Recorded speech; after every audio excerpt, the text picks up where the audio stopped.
Forza Horizon 1.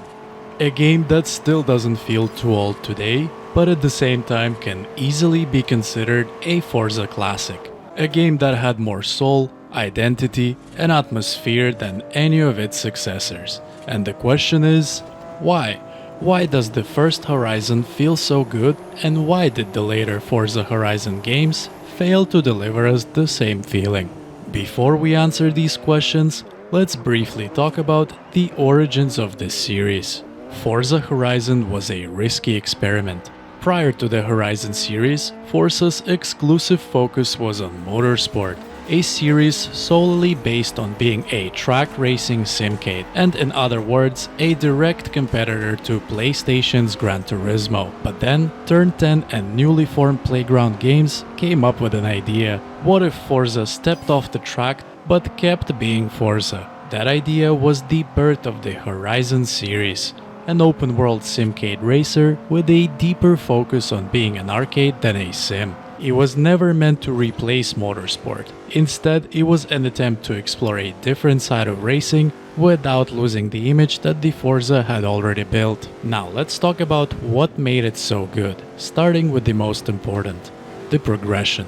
Progression in Forza Horizon 1 was heavily on the traditional side. We started as a rookie driver in a slow but cool Volkswagen Corrado. We knew exactly what we needed to do when we looked at the map, and we always knew what stage of the career we were on. We were never overwhelmed with tons of optional races, game modes, or free stuff. We still got some cars for free, but we didn't get anything quick until later on, and we actually had to race for them, not spin the wheel. The progression in this game wasn't perfect, but it was still very meaningful and structured, which made the career mode quite engaging and enjoyable, especially comparing to the later Horizon games. Next, let's talk about the physics, because this is something people don't mention enough when talking about this game. Horizon 1 felt more grounded. You couldn't plow through forests at high speeds, you couldn't take off-road shortcuts in a supercar, and you couldn't knock down the trees, the rails, or the lampposts. This design choice preserved racing lines in an open world and made you respect your car and the roads you drove on. Next in line is atmosphere. The game was developed in close relation to music festivals, and the Colorado setting delivered that very well. It felt like a fusion of a music festival and an auto show. We had a centralized festival location, a smaller map, and no sandbox. And then there were the soundtracks. The track selection in this game did not disappoint. They weren't just good songs or playlists. They were specifically curated and designed by DJs and festival organizers with an intention of providing the most authentic festival experience. Each radio station felt like it belonged in that world, despite the versatility of the genres. The music simply matched the tone of the festival scene while also belonging inside the races. Moving on to cars and customization. Forza games were never known for their deep customization, and Forza Horizon 1 was no different. I mean, I wouldn't say it's bad, it's just kind of limited. Many cars didn't even get a full body kit,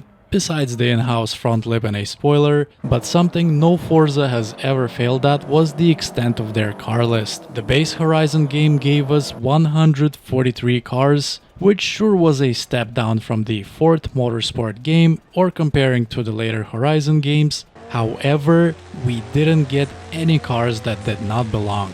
Every single car felt right, there weren't any fillers, no multiple variants of the same car, we only got what truly mattered. Now, I won't spend too much time talking about the graphics. Many people didn't like the yellow look, I didn't mind it, it emphasized the autumn aesthetic.